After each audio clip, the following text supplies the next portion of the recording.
Bonjour, nous sommes ravis de vous retrouver pour ce nouveau décryptage du mois.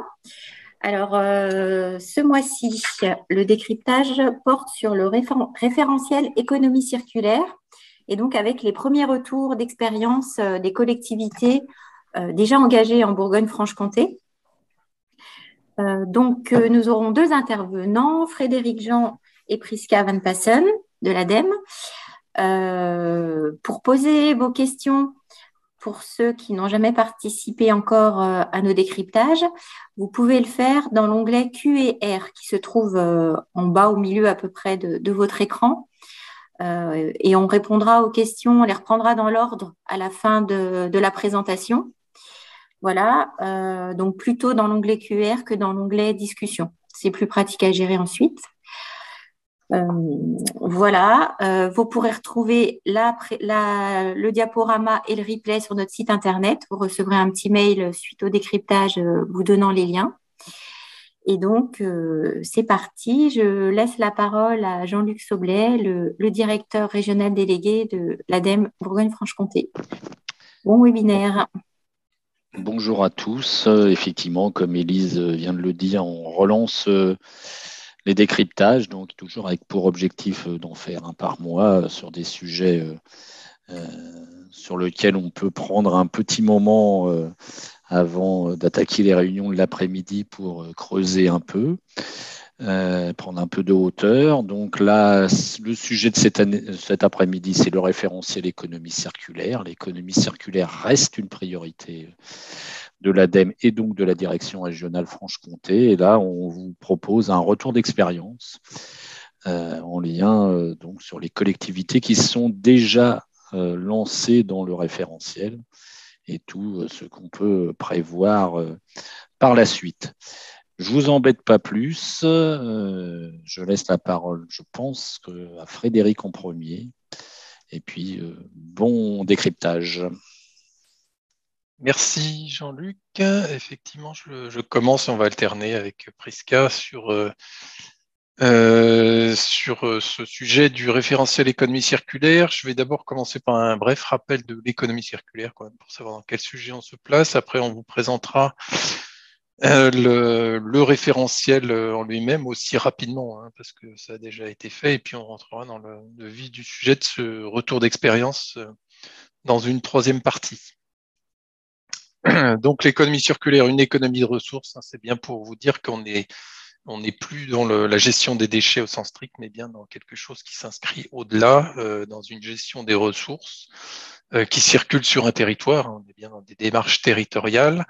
Et on peut dire que bien sûr, dans l'économie circulaire, on s'occupe de recyclage, mais aussi on s'occupe de tout ce qui est consommation responsable, allongement de la durée d'usage, réemploi. Donc tout ce qui concerne la consommation est intégré.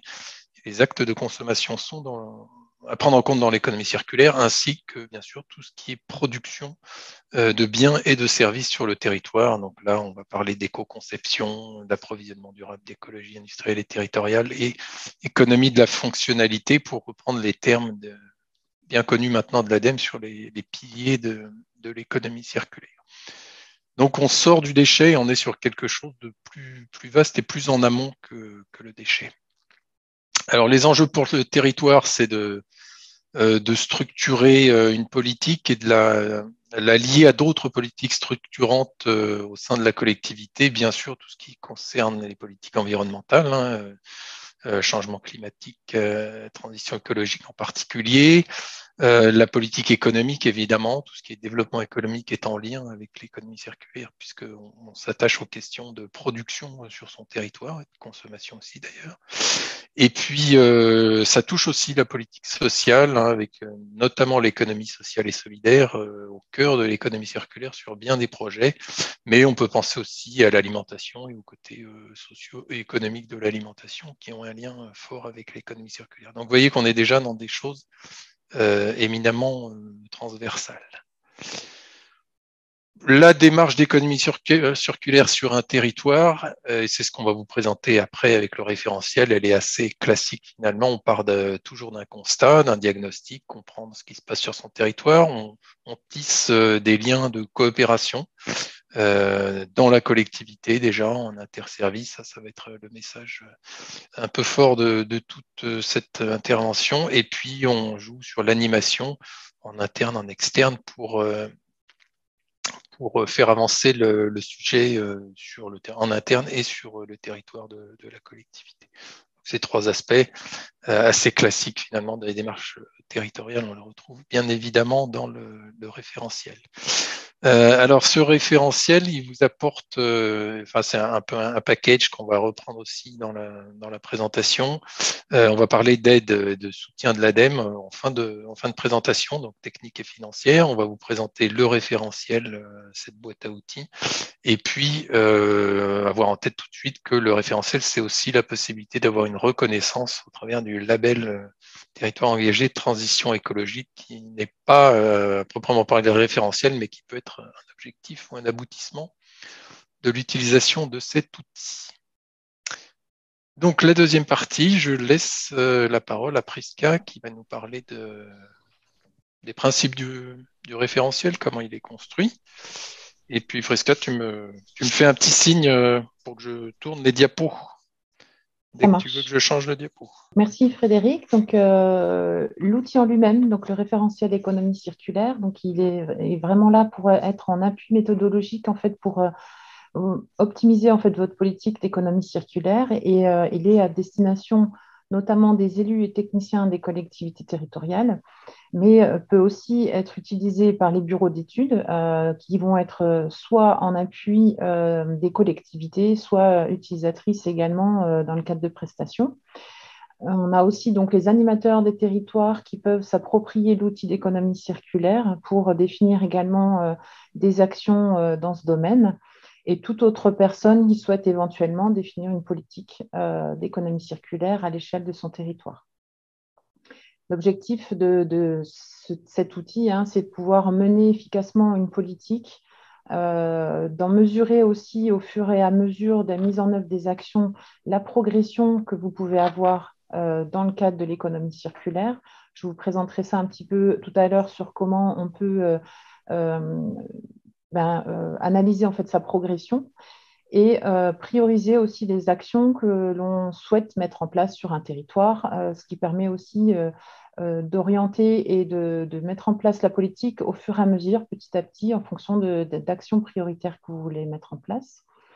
Et cela vous permet également, au travers de différentes actions territoriales que vous souhaitez mener, mobiliser aussi et fédérer d'autres acteurs du territoire. Voilà, dans le cadre d'un seul et même outil qui donc est en ligne.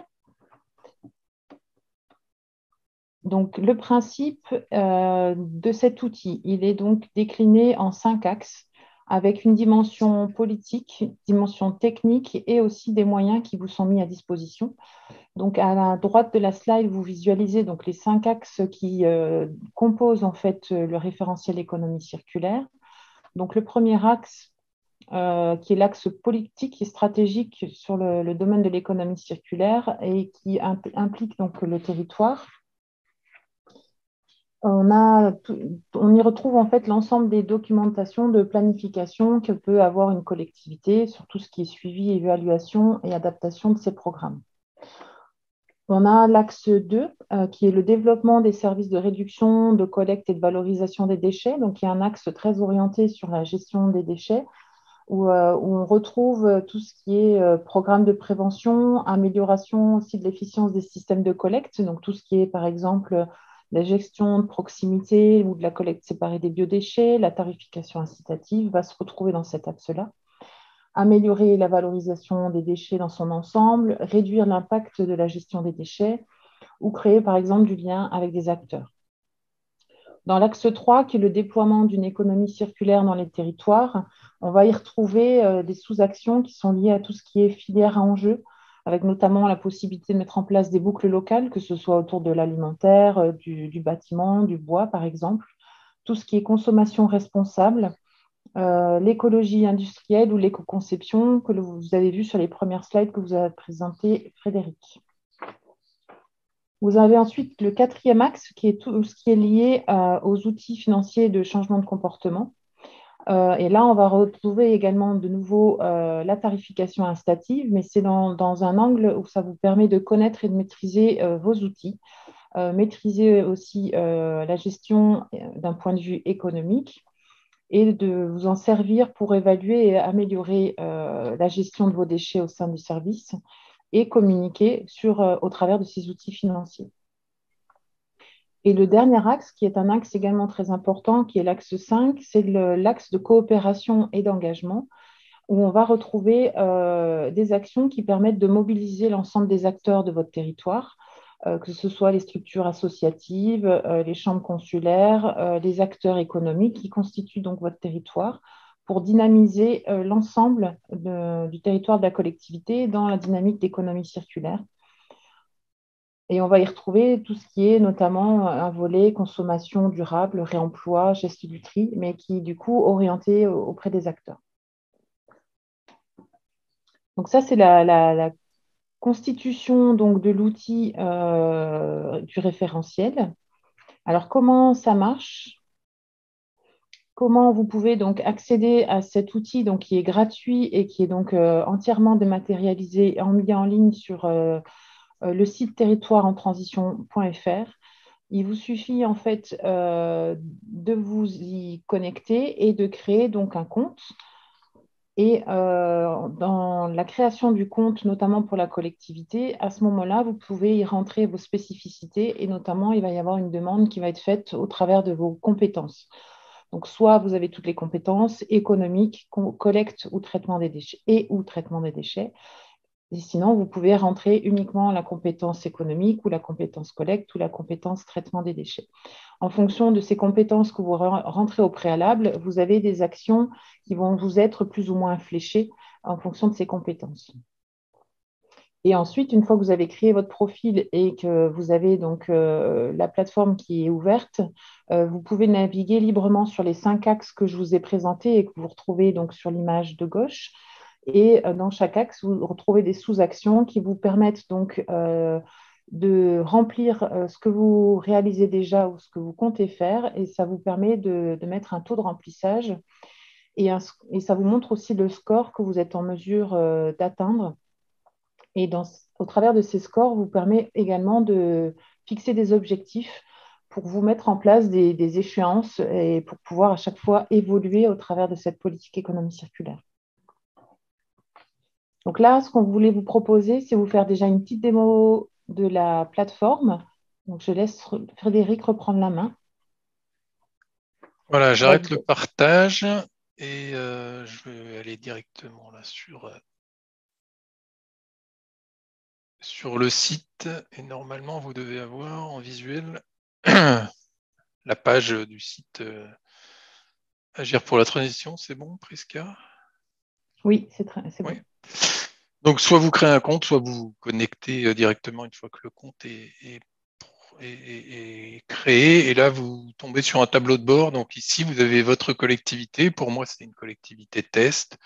Et vous avez déjà, remarque importante, les deux référentiels. On l'a pas dit encore, mais le référentiel, il est double puisqu'il y en a un sur l'économie circulaire et l'autre sur la thématique climat, air, énergie, ex-label Citergie. Et les deux donc, sont rassemblés au même endroit. Donc, votre collectivité peut avoir tout de suite, vous pouvez suivre les deux avancées.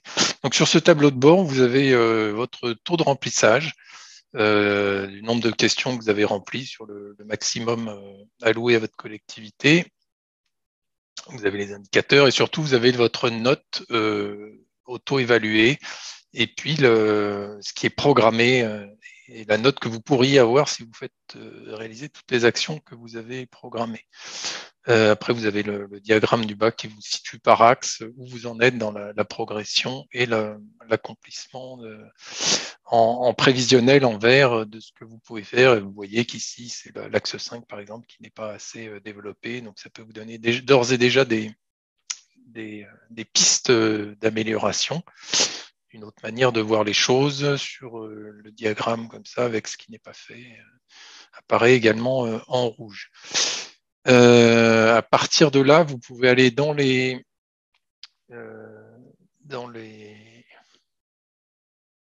actions elles-mêmes et vous pouvez par axe rentrer dans chaque action. Là, je vais vous montrer très vite quoi ça peut ressembler, mais sur l'axe 3, par exemple, vous voyez que vous avez des sous-actions qui sont elles-mêmes remplies à chaque fois. Et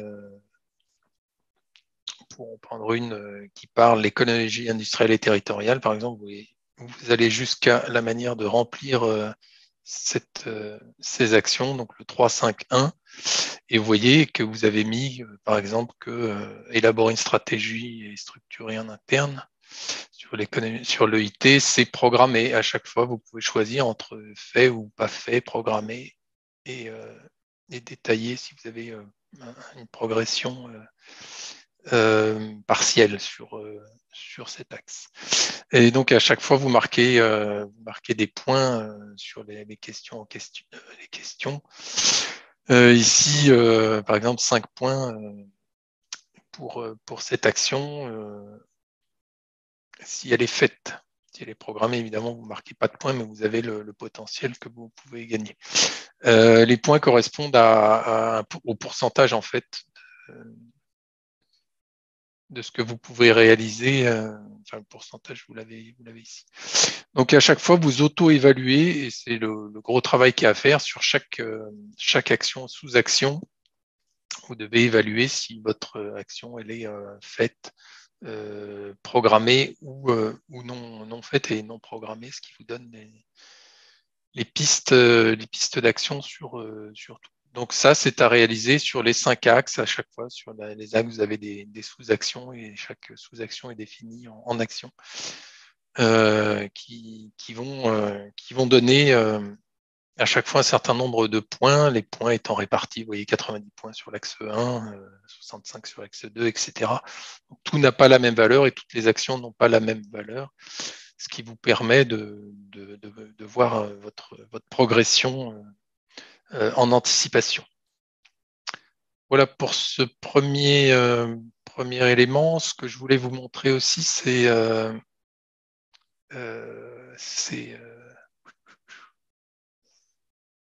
un petit film.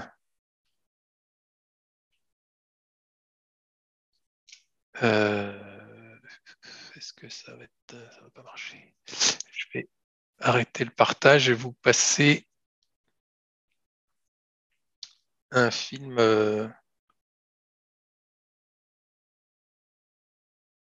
qui parle du référentiel. Ça dure 1 minute. C'est très rapide. Est-ce que ça fonctionne, Prisca? Ça a l'air de fonctionner, mais on n'a pas le son. Sauf si c'est que chez moi. Non, on n'a pas le son, ouais. Bon, je crois qu'on va se passer du film, c'est pas grave. S'il n'y a pas de son. Ouais, je sais que sur Zoom, on a souvent des soucis de son avec les vidéos. Le lien, vous l'aurez, du coup, dans le diaporama. Oui. C'est pas grave, c'était des utilisateurs du référentiel qui disaient tout le bien qu'ils pensent de cet outil. Donc, on va repartir en partage d'écran sur la présentation. Oui.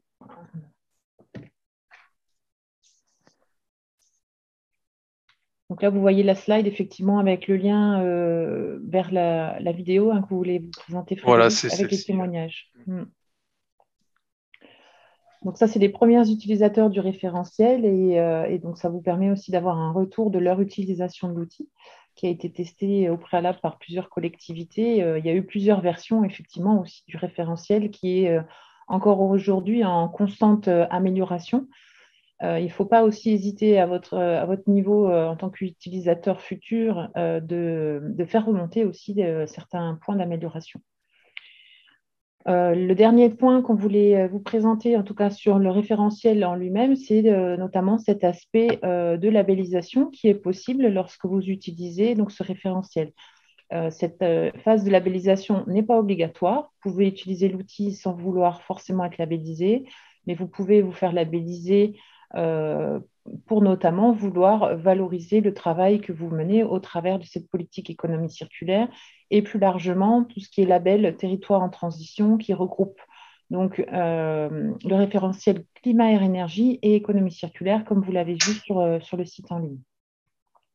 Le principe, en fait, c'est qu'il y aura, donc, à partir du moment où vous avez rempli le référentiel que vous estimez que vous voulez souhaiter vous faire labelliser parce que vous en êtes à potentiel 2 ou 3 étoiles, vous demandez de vous faire labelliser, vous allez d'abord être audité, qui est fait par un expert indépendant, qui sont souvent des experts qui ont été formés donc, à l'utilisation des deux référentiels et ils vont vérifier point par point l'ensemble des actions que vous aurez remplies.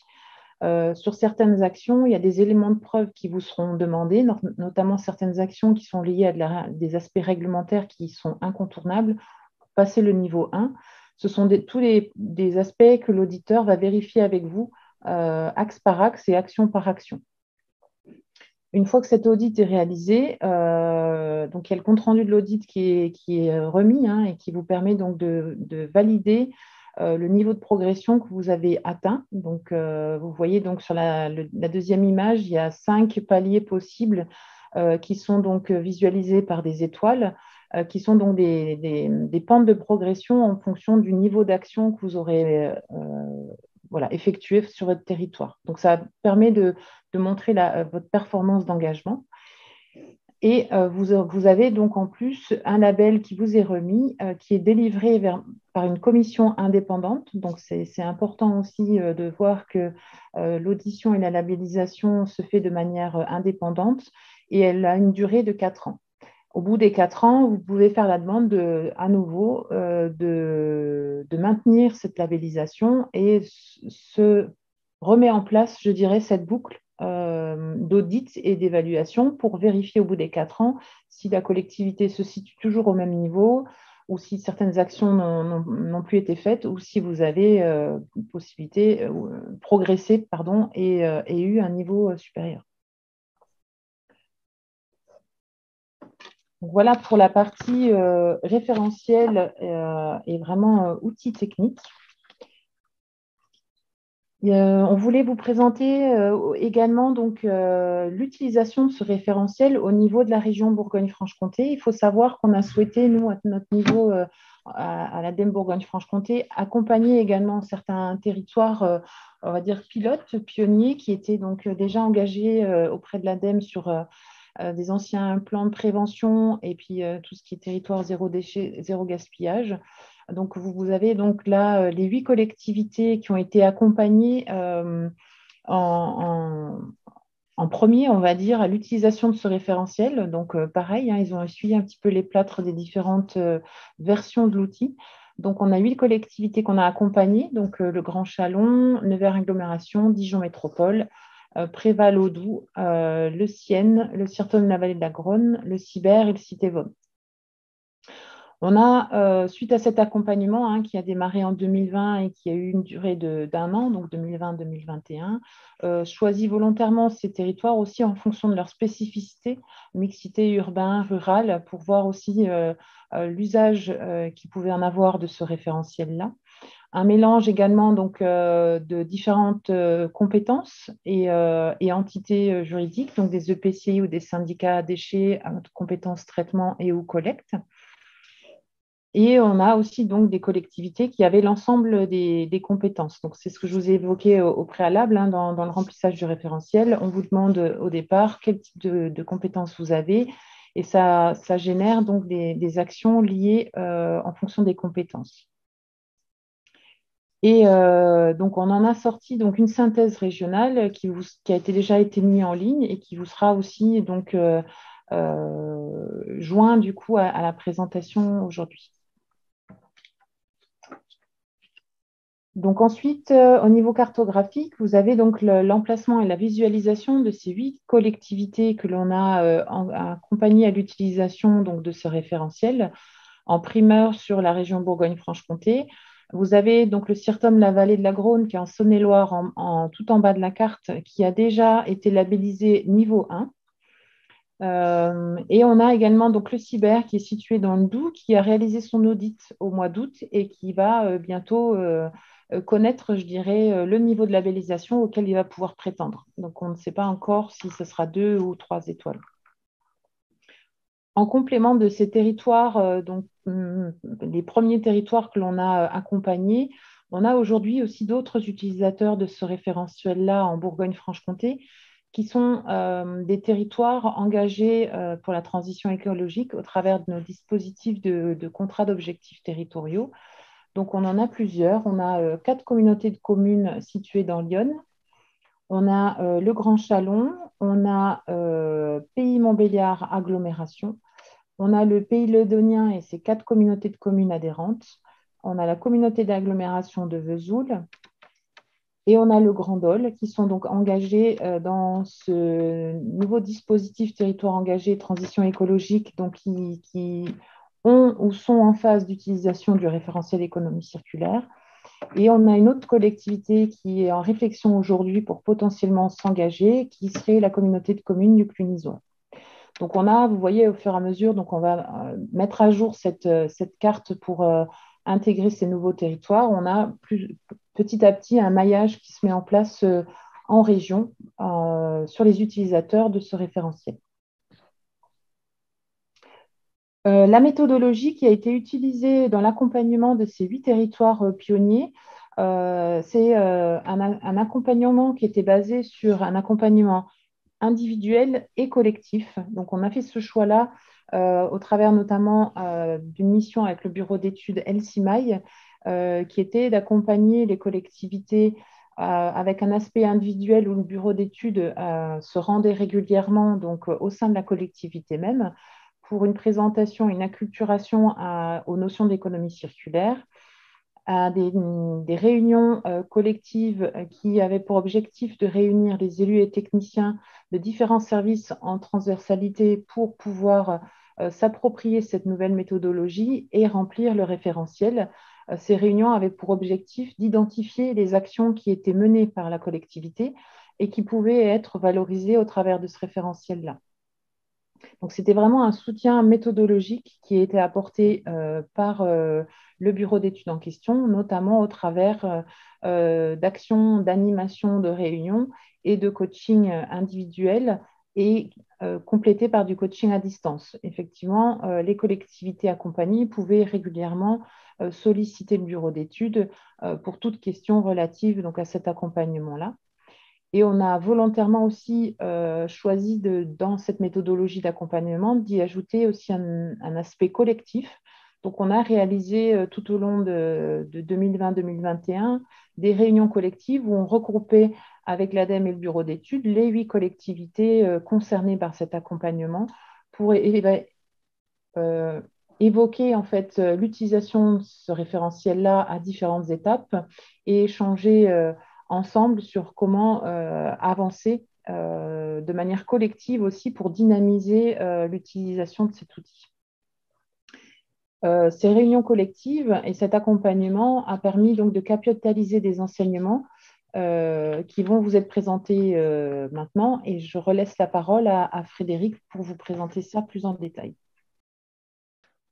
Effectivement,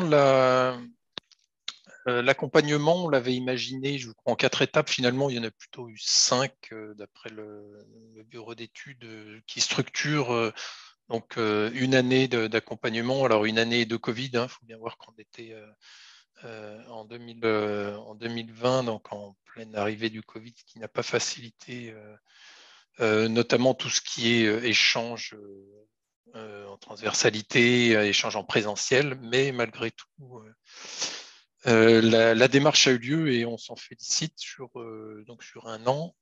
La première, donc, c'était de l'acculturation, c'est-à-dire que l'économie circulaire est souvent mal connue ou avec des connaissances partielles.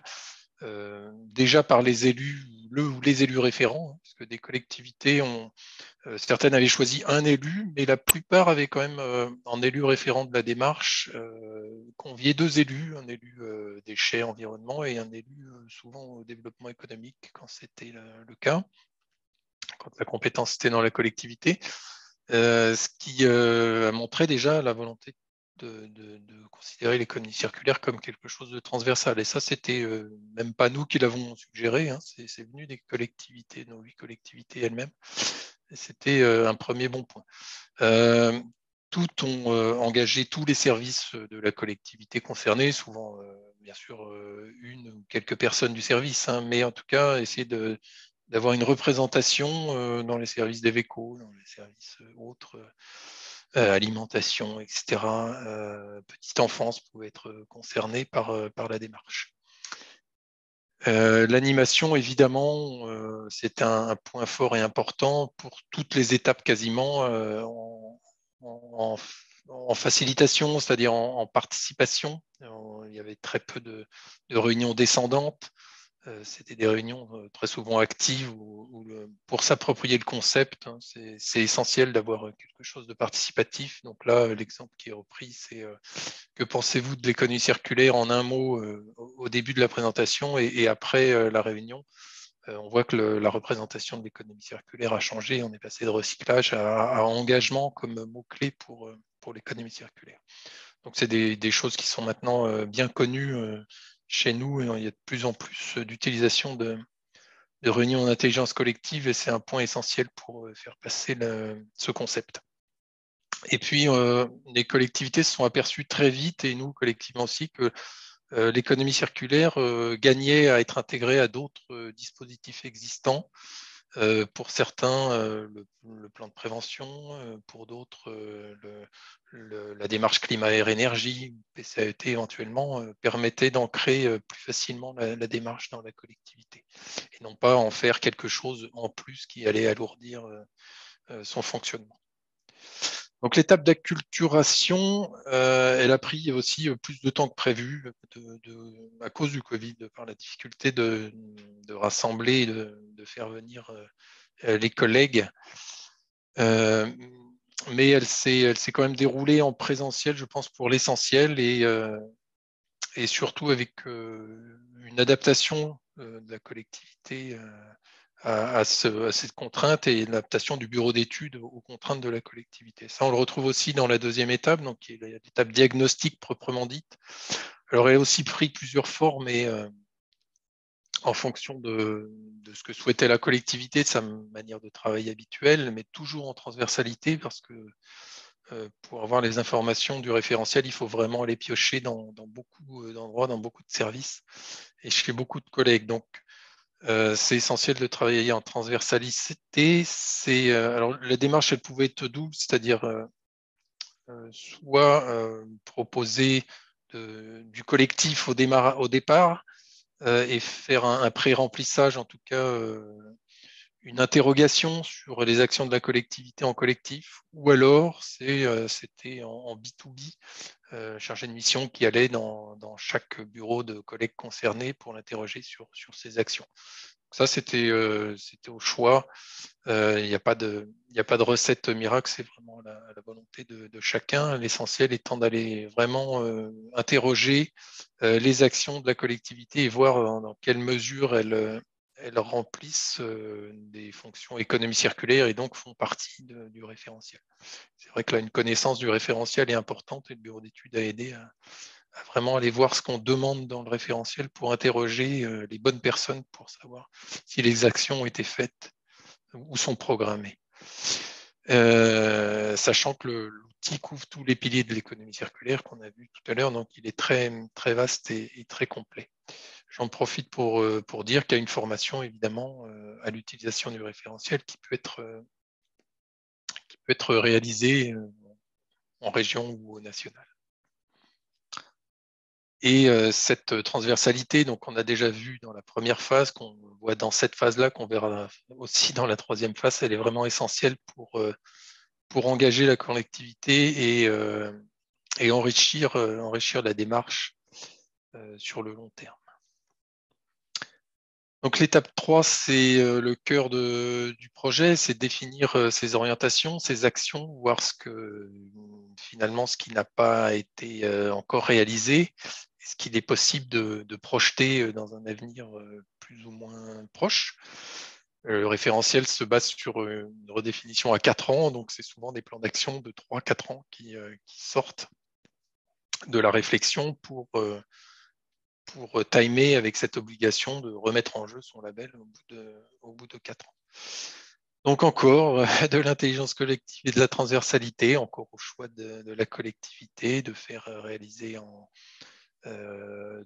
tout en collectif, avec les élus pour certaines collectivités. Le CIRTOM de la Garonne a beaucoup travaillé avec ses élus et a fait réaliser le plan d'action d'abord par le collectif d'élus impliqués dans la démarche pour une collectivité avec beaucoup de salariés.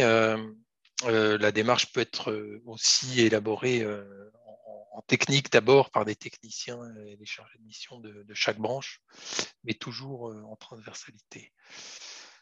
On s'est rendu compte que le programme prévention était souvent repris comme vitrine de la démarche. Donc, évidemment, son lien avec l'économie circulaire est évident. Il peut paraître trop restreint par rapport à l'économie circulaire, mais en tout cas, il est facile à comprendre et passer du programme prévention à un programme économie circulaire est assez naturel et on n'a pas besoin de tout chambouler pour ça.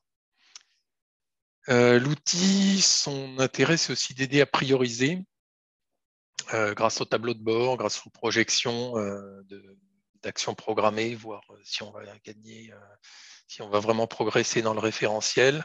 Et c'est un moyen, c'est un moment aussi donc, pour prioriser les actions et on peut se donner des critères de priorisation. Je vous ai donné ce qui était ressorti des travaux. Ça, c'est pas non plus révolutionnaire, hein, mais ça permet de poser les choses. Est-ce que c'est innovant? Est-ce que c'est facile à faire? Est-ce que ça a de l'influence ou pas, du poids dans les actions, etc. Et puis, en termes d'action, pour illustrer ce qui est sorti du travail des collectivités qui sont allées jusqu'au plan d'action, vous avez les exemples, les familles d'actions qui sont représentées, donc de l'allongement de la durée d'usage jusqu'à la gouvernance, en passant par des actions transversales. Vous avez là les actions qui ressortent le plus souvent. Il est 14h10, Frédéric, oui. Je me permets juste. Si on va avoir le temps d'un peu de questions, j'accélère. Les 2 dernières étapes sont plus rapides. Après, il s'agit de mobiliser les acteurs. Ça, les collectivités qui ont des démarches territoriales savent faire, à la fois en interne et puis les acteurs externes. Donc, ça peut être les EPCI, les communes, et puis les acteurs économiques ou associatifs du territoire. Là aussi, pas de règles fixes, mais on fait dans un sens, dans l'autre, avant le programme d'action, pour compléter son programme d'action, pour le valider, etc. Tout est possible et les élus interviennent aussi dans cette phase de mobilisation. Et puis la pérennisation de la démarche, c'est comment on s'organise après pour que dans la durée, on ne perde pas le fil. Donc, quelle est la gouvernance, comment on va utiliser le référentiel, quel calendrier, la collectivité va-t-elle être maître d'œuvre des actions ou simplement animatrice ou financeuse d'actions. Voilà, tout ça est défini dans la dernière phase qui clôt une démarche complète et qui permet de passer à l'action. Donc des enseignements, et nous ce qu'on en a tiré à l'ADEME, c'est déjà que l'accompagnement est quand même très important pour aller jusqu'au bout de la démarche, pour bien prendre en main le référentiel, pour réussir l'animation, qui n'est pas toujours évident d'avoir les bonnes techniques d'animation, et puis pour ne pas se faire prendre par le quotidien et continuer d'avancer régulièrement sur cette démarche qui reste une démarche volontaire. Le deuxième aspect, on a insisté là-dessus, c'est vraiment ce travail en transversalité, cette découverte pour certains de l'intérêt, ou enfin en tout cas de la plus-value de passer du temps et d'investir du temps dans le contact avec les autres services. Et c'est vraiment un gain important qui permet d'enrichir vraiment la démarche, notamment de la coupler avec les démarches climat et énergie. Ça crée des dynamiques dans la collectivité, un effet d'entraînement. Ça, c'est vraiment ressenti au travers des échanges qu'on a eus.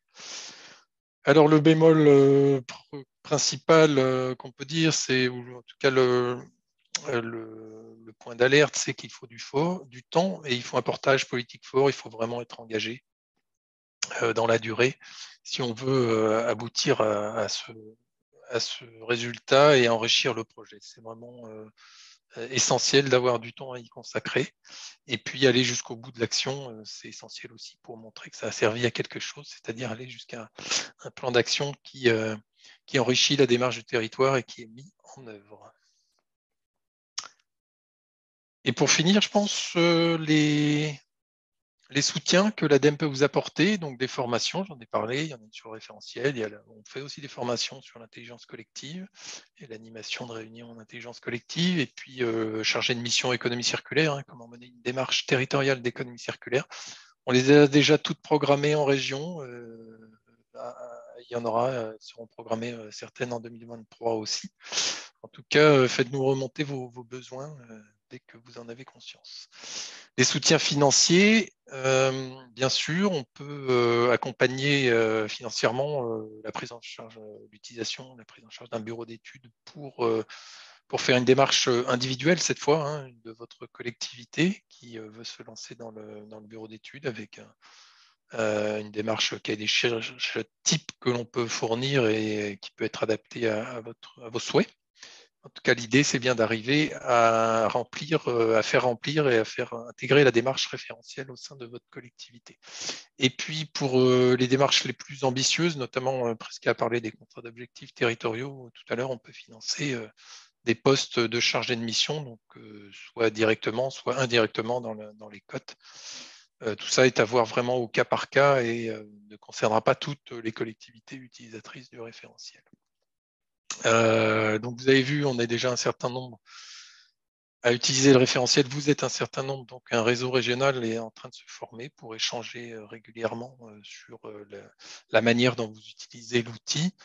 C'est couplé avec un réseau national qui est animé par l'ADEME nationale, qui se concrétise tous les ans par une journée spéciale de la remise des labels qui a eu lieu le mois dernier. À Lyon, qui doit alterner entre Paris et la province, je pense, en tout cas qui tourne et qui est un moment fort pour la reconnaissance du travail effectué sur le référentiel. Donc c'est un moment important de reconnaissance, cette journée de remise des labels, qu'ils soient économie circulaire ou climat, air, énergie. Et puis, bien sûr, le site permet, le site dédié avec un bureau d'appui, donc vous avez là les coordonnées, le site du référentiel, vous avez des bureaux d'appui pour le label et pour le référentiel en cas de questions, et puis vos deux interlocuteurs préférés pour vos démarches territoriales d'économie circulaire, Prisca et moi-même. Eh bien, nous sommes là pour les questions également. Je pense que je vais arrêter le partage. Élise, c'est toi qui as la main. Oui, alors, quelques questions de Madame Dufour. Alors, il y a plusieurs questions, je vais les poser une par une. Est-ce qu'on peut accéder au référentiel sans s'inscrire et remplir sur la plateforme? Alors, sans s'inscrire, je ne pense pas, il faut créer un compte. Il faut se créer un compte et définir sa collectivité. Vous pouvez aller pianoter, je pense, sans vous inscrire, mais... Ce qui est possible de faire, c'est d'aller voir les autres référentiels remplis par les autres collectivités, ce qui vous permet de voir aussi des actions, etc. Mais sinon, pour le remplir, effectivement, il faut créer un compte. Je crois qu'on peut se créer une collectivité test si on n'est pas une collectivité, par exemple, si on a un acteur autre qu'une collectivité et créer une fausse collectivité qui sera du coup, qui ne mettra pas de confusion avec les vraies collectivités qui sera mis à part. Je crois qu'il y a cette possibilité. Alors, sa deuxième question, en tant que conseillère municipale, j'ai besoin de connaître le référentiel, mais je ne peux pas entrer les informations pour la collectivité. Oui, donc pour vous, c'est de pouvoir connaître le référentiel en détail, donc ce que comprend chaque axe et quelles sont les actions dans chaque axe en fait. Sauf erreur de ma part, on a une présentation en PDF qui permet de rentrer dans chaque axe sur le site internet Territoire en transition. Peut-être que ça peut être suffisant pour vous à ce stade. J'espère que ça répond à la question. Oui, Ou après, alors, c'est ce j'ai qu'on dit en a tant dit. que conseillère municipale, donc peut-être qui rentre les informations ensuite. Est-ce qu'on peut prendre connaissance du référentiel, mais après, qui remplit les informations pour la collectivité? Souvent, c'est des agents référents, hein, des chargés de mission qui sont soit chargés de mission économie circulaire, chargés de mission déchets, qui ont cette mission-là, mais qui le font donc en transversalité et qui le font aussi en présentation à la direction et aux élus. Mais c'est vrai que c'est rarement une conseillère municipale directement. Oui, non, c'est pas Mm. l'objet pour vous. Alors, allez sur le site pour regarder à quoi il ressemble. Donc, on vient de répondre à la question. C'est possible en créant, je crois, une collectivité fictive et vous pouvez du coup naviguer dans toutes les actions et voir ce qu'il y a dedans. Le remplissage, il est pour les collectivités à compétences déchets ou développement économique. Donc, ça ne concerne pas une commune, a priori. Donc, c'est la collectivité qui décide d'investir l'outil et de nommer un chargé de mission, chef de projet. Et c'est cette personne qui va remplir le référentiel avec l'aide, bien sûr, de tous les services concernés et voire d'un bureau d'études. Donc, là, si vous êtes dans une intercommunalité, il faut interroger les responsables de l'intercommunalité pour les mobiliser sur ce sujet et voir qui, au sein des services, pourrait se charger de ce travail si vous voulez mobiliser la collectivité dessus. Alors, ensuite, donc l'ADEME a accès à toutes les informations de la collectivité qui voudrait peut-être travailler sur les sujets sans figer les réponses. Une question ou une remarque? Je pense que c'est une remarque, il y a un point d'exclamation. Mais du coup, oui, donc nous, au niveau de l'ADEME, après, on a accès à toutes les informations. Oui, alors je ne sais pas si c'est un souci, si la question ça apporte un souci. Il faut voir effectivement que c'est un outil autoporté. Donc ce qui est écrit n'engage que la collectivité.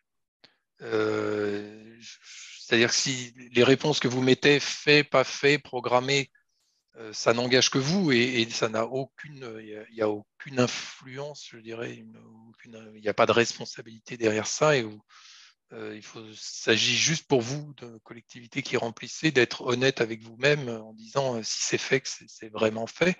Ça ne sert à rien d'avoir une auto-évaluation sur ou sous-évaluée. Il faut être au plus juste de la réalité. Et de toute façon, au moment de la demande du label, si vous le faites, tout ça est contrôlé avec les éléments de preuve. Et donc, à ce moment-là, est vérifié. Après, ce que vous mettez en programmé n'engage que vous et on ne va pas juger une collectivité en fonction de ce qu'elle a rempli ou pas rempli. Je mettrais même que toutes les collectivités ont accès en fait au référentiel de chaque collectivité. En fait, quand vous allez sur la plateforme, les référentiels sont visibles par toutes les collectivités. Ce n'est pas que l'ADEME. Donc, on peut voir l'avancement de chaque collectivité au niveau national dans l'avancement sur les deux référentiels. Par contre, les éléments de preuve qui doivent être fournis dans le cadre de l'audit peuvent être mis en confidentiel. Oui, c'est ça. Il n'y a rien de confidentiel dans le référentiel lui-même, mais les éléments de preuve, eux, sont bien sûr à part. OK. Ensuite, combien de personnes ont été impliquées sur ces 2 ans? 10, 100 000 ou en d'autres mots, est-ce que le projet repose sur une personne dans la collectivité et de quel service? On a un petit peu déjà répondu tout à l'heure, mais Alors, c'était nous notre demande, hein, puisque c'était quand même une mission offerte à l'ADEME, par l'ADEME aux collectivités. L'engagement, nous, qu'on a demandé aux collectivités, c'était de mettre une personne sur le sujet. Alors, ce n'est pas 100% de son temps, hein.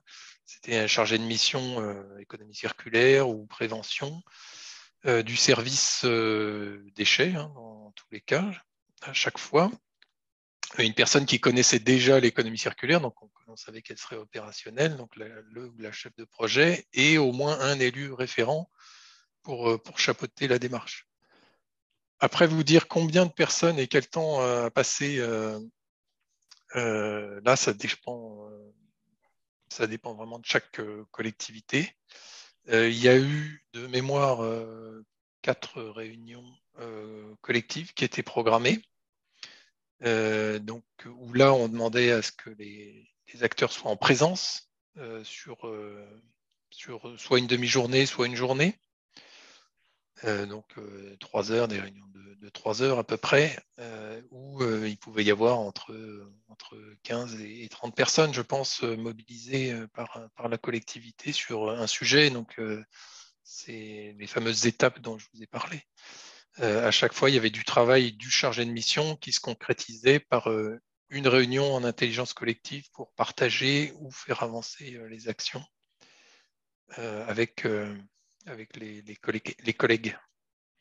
Qui à ce moment-là n'étaient pas, je pense, 1000, hein, mais je pense entre les groupes de travail, quand on les voit, nous, on n'a pas assisté à ces séances hein, qui étaient dans les collectivités, mais les comptes rendus qu'on en avait, c'était entre 15 et 30 personnes de services différents. L'idée, c'est effectivement pas de mobiliser trop de monde, mais de mobiliser des gens impliqués et qui enrichissent la démarche. Très bien. Madame Dufour vous remercie pour vos réponses. On leur remercie pour ces questions. Voilà. Et à votre disposition hein, pour en parler plus, parce que vous n'avez pas donné le nom de votre collectivité, mais on est Oui, prêt après, à partager en off avec vous sur le sujet. Tout à fait. Alors, je ne sais pas s'il y a d'autres questions. Alors, c'est la Comcom. Alors là, SCC. Sud de Côte-Chalonnaise. Côte-Chalonnaise, d'accord. Donc, c'est pour moi, Prisca, a priori. Est-ce que quelqu'un souhaite poser une question ou est-ce qu'on a fait le tour? Non, vous avez été très clair, visiblement. Vous l'avez dit, on a été extrêmement clair. Donc, de toute façon, cet après-midi ou demain, vous pourrez retrouver la présentation sur notre site internet de l'ADEME. Il me semble que c'est demain. Vous recevrez un petit message comme pour l'inscription qui vous redonnera le lien. Et puis, le replay, si besoin, sera disponible aussi d'ici 7 à 10 jours. Il sera mis en ligne sur notre site. Voilà, et bien plus de questions. Merci d'avoir passé cette heure avec nous. On espère que vous aurez appris quand même plein de choses et n'hésitez pas à reprendre contact avec Frédéric ou Prisca pour d'autres questions ou pour donner suite. On vous souhaite un bel après-midi. Mais pour la Bourgogne, c'est Frédéric. Pour la Franche-Comté, oui, c'est moi. C'est vrai. Voilà, c'est ça. La répartition. L'ex-Bourgogne et l'ex-Franche-Comté, Madame Prisca. Oh, ça se dit encore. On comprend. Merci à tous. Merci à vous. Bonne fin d'après-midi à tous. Bonne journée. À très bientôt. Au revoir. Au revoir.